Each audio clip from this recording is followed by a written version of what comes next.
So it's getting closer to the end of the year. It's getting closer to the holidays, and it's getting closer to like grieving, and we're getting low in our feelings around this time of the year. So like, what's kind of your topic about? About grief and bereavement of dying. And there's a lot of like things it covers in this chapter, right? Yes, it ranges from grieving as a child to grieving a spouse, grieving family members, parents. So can you tell us a little bit about what you've learned? Everybody grieves different. There's many stages of grief and how it is handled, how it is dealt with. It can be a sudden death. Uh, it can be palliative care where you know that you're dying, and it can be in your home. It could be in a hospice situation, which can be in your home or at a facility. There's many types. And this has kind of sparked uh, like interest in you by when you were reading it. It kind of showed you some insight on this topic. Yes, yes.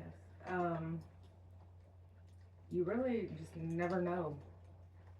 And from a personal standpoint, my husband was diagnosed with stage 4 cancer just out of nowhere. And it's just a hit or miss. It's we can do this, but we can't promise that. It's just hit or miss. Yeah. So it's kind of like we're just walking through it blindly You and you go into it blindly and just pray hope for for the the good. best. Yeah. Yeah. Um. So I've seen you talking about how there is different grieving processes and how people grieve a little differently. Can you give us a little more about that?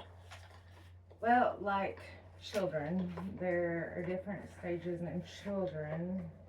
A lot of times, under 3, you see your aggression, sadness, fearfulness, but it's not displayed the same as it is in older kids.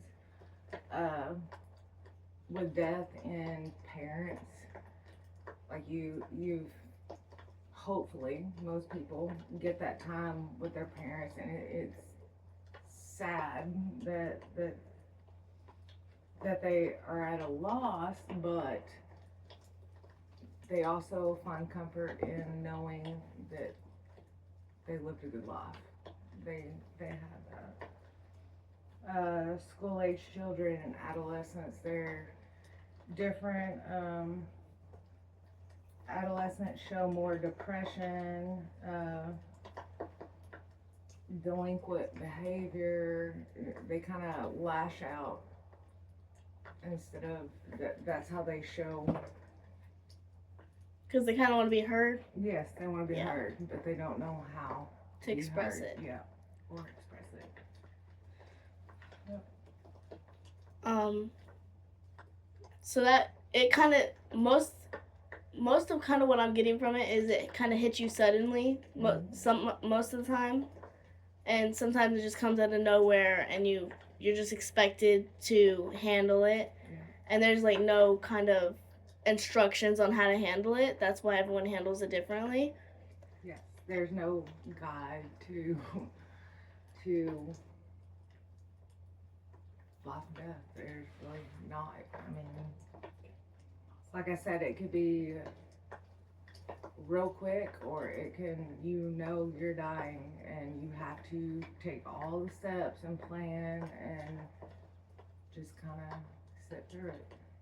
So it was like reading this pretty helpful and kind of interesting, and you liked learning about this topic. Yes, yeah, and like I said, it really touches home right now because one day you're going to a dentist, and the next day you're told your husband has cancer and he's about to have a major 14-hour surgery that completely unexpected. Yeah. So. And it can be life or death. I mean, it's just, you just wait and see. So, like, do you have any, like, closing out advice for people who are struggling with grief right now? I think everybody should have somebody that they can talk to and let it be know, you know, really truly express. I'm not the type of person that is good at expressing stuff. I hold stuff in, but a lot of people need a certain way to channel and get that out. Yeah. Like, be able to express. And yeah, there's a lot of stages, like a lot of stages. Even before death actually happens, the stages are all very, they need to be addressed. Like, Yeah. you have to address it. So I feel like that was a pretty good summary of what you learned, and we appreciate you talking about that with us. Yeah. Thank you.